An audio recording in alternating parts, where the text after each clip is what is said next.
Hi friends and family members, నేను మీ Jaya Goud, fitness and wellness coach. ఈ కాలంలో ప్రతి 10 మందిలో కూడా 6 ఎక్కువగా అనారోగ్య సమస్యలు ఇబ్బంది పడే అతిపెద్ద సమస్య హైపర్ టెన్షన్. దీన్నే బ్లడ్ ప్రెషర్ అంటారు, లేదా రక్తపోటు అని కూడా అంటారు. సో చాలా మంది అపోహ ఎలా ఉంటుందంటే, ఈ రక్తపోటు అనేది అంటే బీపీ అనేది సాల్ట్ తీసుకోవడం వల్ల కావచ్చు, స్ట్రెస్ వల్ల అని అనుకుంటుంటారు.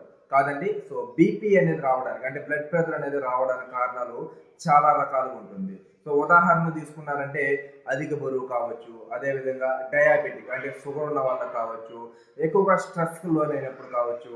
సో ముఖ్యంగా చూసుకున్నారంటే తీసుకునే ఆహారాల్లో సరైన పోషకాలు లేకపోవడం వల్ల కూడా వస్తుంది.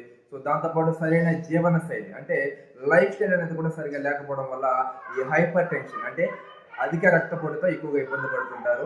సో దీనికి ఒక్కసారి వచ్చిన తర్వాత చాలా మందికి ఉండే అతిపెద్ద అపోహ ఏంటంటే లైఫ్ లాంగ్ ఈ ట్యాబ్లెట్ యూజ్ చేయాలి. సో ఒక్కసారి బీపీ వచ్చిందంటే జీవితాంతం మాత్రలే తీసుకోవాలని అపోహలో ఉంటారు. కాదండి.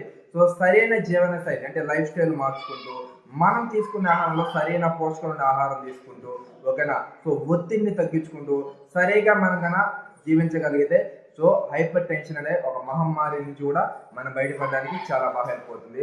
అసలు హైపర్ టెన్షన్ అంటే ఏంటి, ఇది ఎందుకు వస్తుంది, హైపర్ టెన్షన్ అంటే బీపీ వచ్చినప్పుడు మనకు వచ్చే అనారోగ్య సమస్యలు ఏంటి, అసలు హైపర్ టెన్షన్ రాకుండా మన లైఫ్ స్టైల్ని ఎలా లీడ్ చేయాలి, అసలు హైపర్ టెన్షన్ రావడానికి ఎటువంటి విటమిన్స్ మినరల్స్ డెఫిషియన్సీ ఉంటుంది, వీటిలన్నింటి గురించి కూడా తెలుసుకోవాలంటే సో కింద మీకు కామెంట్ బాక్స్లో నా నెంబర్ నేను తెలియజేస్తాను. సో ఇంట్రెస్ట్ ఉన్న వాళ్ళు కింద నెంబర్ కానీ తెలియజేసినట్లయితే ఖచ్చితంగా దాని నుంచి ఏ విధంగా బయటపడాలో కూడా తెలియజేస్తాను. ఓకేనా. సో ఫర్దర్గా ఏదైనా డౌట్స్ ఉంటే కింద నా వాట్సాప్ లింక్ కూడా పంపిస్తాను.